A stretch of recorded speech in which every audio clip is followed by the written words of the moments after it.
Erik Huey, interesting cat, known him for a while. He's a part-time rocker and full-time works at the, why don't you tell us exactly what the name is so I don't brick it? It's the Entertainment Software Association. We're the trade association for the video game industry, and I'm the Senior Vice President of Government Affairs, so state and federal and local government affairs. And you may know that organization because they run a little convention called E3 in June in Los Angeles, where they take over the convention center and 50,000 people attend.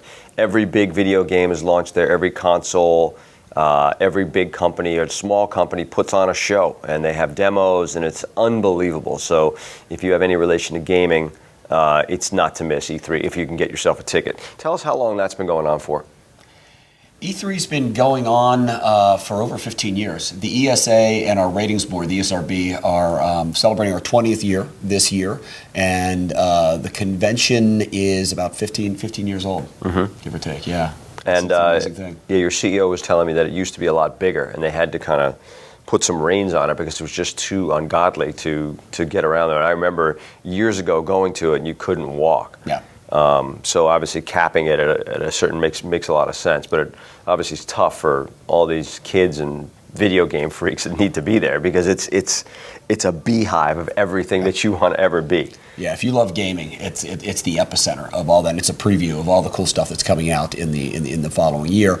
And it's not a consumer show. It's not open to the public. It's for the business of gaming and gearing things up for the big push, oftentimes in the fall holiday season. Right. So tell us what you do here at South by Southwest. You took me last night to the Microsoft party. We could see my boy Questlove, who I used to work with from the Roots crew, and he was spinning at the Microsoft party, rocking the house. So talk about how talk about what South by Southwest Interactive is and how you guys interact here with the event. Yeah, South by Southwest Interactive has really become a bit of a magnet for DC policymakers and people in the policy space. So I just left a panel on a whole range of policy issues, from patents to SOPA PIPA to immigration. Congressman Darrell Issa was on that, a Republican from California, as well as Congresswoman Del Bene from Washington. She's a Democrat from Washington. And a lot of the tech-leaning members, so you get a lot of members from California, Texas, Washington State, but also people who are on the key committees of jurisdiction who come down. You also get government agencies like NASA that do a lot in the interactive space, and the gaming industry is so big here in Austin, and it's a great way for us to come down and interact with policymakers, to showcase what we do here in Austin, and to talk about video games and the power thereof. Right, so video games, music is a big part of video games. We just had a recently award show, and Grand Theft Auto 5 won for Best Music Supervision of the Year. Ivan was a music supervisor on that. So talk about your take on how music drives video games. And, you know, for me, my personal experience is my son is a big sports video gamer, and he's always asking me, Dad, can you get me this record? Or Dad, have you heard this song? Or, hey, you know, what do you know about this band? And I said, where do you know about this from? And he said, off of video games. Yeah. You know. So talk about the process as far as you know it, and how you your organization makes sure that it's all, because you have to deal with the politics of when video games get too out of line. So, you know, talk about the whole process. Yeah, when you think about where video games, music has always been endemic in video games. When you go back to Pac-Man, the early Pac-Man, sure. I mean, you had the chiptune 8-bit music, certainly Tetris, the early Tetris, that kind of Russian-themed 8-bit music that they had in that. Early, you know, all those early video games, you know, Mario Brothers. It's, you know, when you play just a snippet of that, a lot of it resurfaces these days as like an ironic throwback 80s ringtone. And when you take that out over the narrative arc of the 40 years of this industry and the evolution of the technology, and when we went to CD-ROMs as a delivery mechanism, it just opened up so much more room. And once you had that, you were able to really explore a whole range of music, and you could use recorded music. So that led to both scores and producing a score for a major AAA title, and also using existing songs as part of the game environment itself, as well as the marketing. Grand Theft Auto is really been revolutionary on a whole range of fronts. I mean, it's, you know, a lot of people say it's the Breaking Bad of video games. I mean, it's taken the form and moved it forward. But one of the things that they did throughout the course of GTA's development was use music. And in Vice City was the first time they actually had radio stations. So as you carjacked a car, you had 7 different radio stations, each with its own theme. You had a metal station, you had a hip hop station, and then that was expanded in San Andreas, the next version, to 10 stations.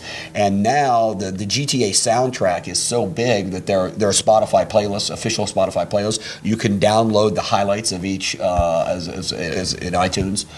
So the game has kind of spawned and grown artists and utilized and relaunched the careers of some major artists. And then you have launches of major titles that use existing. Queens of the Stone Age debuted their song in Call of Duty Modern Warfare. Actually, Battlefield, Call of Duty Modern Warfare 2. It was a big Eminem song. For the Sony PlayStation 4 this year, they used Lou Reed's Perfect Day. That's right, for the TV spot. Yeah, right? Exactly. People sang over it. TV spot. It was unbelievable. It was unbelievable, and the sales of that song spiked, and it opened up a whole new audience to some of these artists, and not just hip hop and kind of metal and punk. Yeah, but that was Kate, very cool Bush, use. You know, I mean, a lot of artists you wouldn't necessarily think of, but there's been an inventive use. I think in 06. Gears of War used Gary Jules' cover of that was a great one. Absolutely. Mad World. Mad World. And so there's been a lot of originality and innovation in the way that music is used. Yeah, I mean, the video game spots, the TV spots are so big that you first watch them, you're not sure if this is a feature that they're about to advertise because they use it in a trailer situation. They use the music so well that it feels like, well, is this a movie? Oh no, this is a video game. Yeah. And it's really curious how the use of music has grown exponentially throughout. Companies like EA and Activision, I know, have good-sized music departments that do a lot of their work in-house. They hire composers who are big-name composers. I mean, Michael Giacchino started as a video game composer and has gone on to do massive features. So the scoring of video games now is a real art form, as is the music supervision and the source work. Yeah.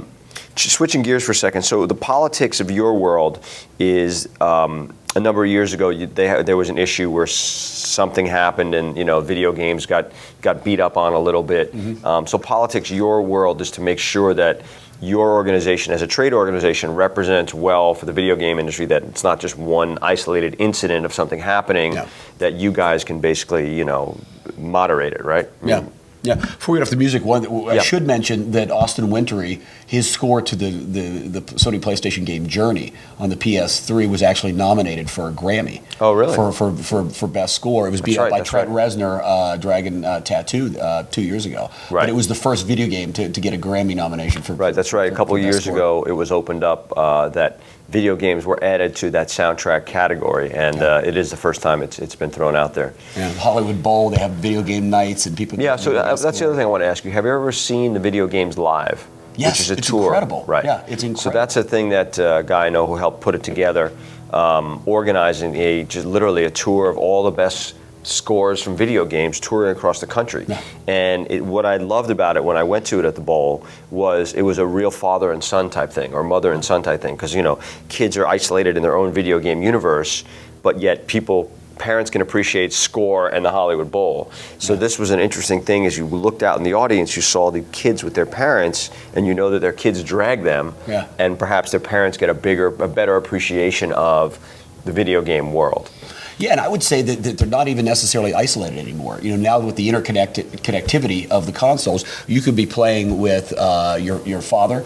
You play Call of Duty if you're away in college with your dad, and he's halfway across the country. It's a great way for grandparents to connect with their kids. It's a great way for a lot of guys come back from Iraq and Afghanistan, and they stay in touch. These are guys who tough guys who wouldn't pick up a phone and make a call, but they stay in touch over video games. Is that true? They'll play Call of Duty. I talked to a lot of veterans who played Call of Duty the whole time. They said we'd go out in Fallujah all day, and then we'd come home and play Modern Warfare. Yeah, it's pretty impressive. As well. And so day job, but you're also a musician, and you have a band, and you make records, and you tour a tiny bit. So talk about your band and what you guys do.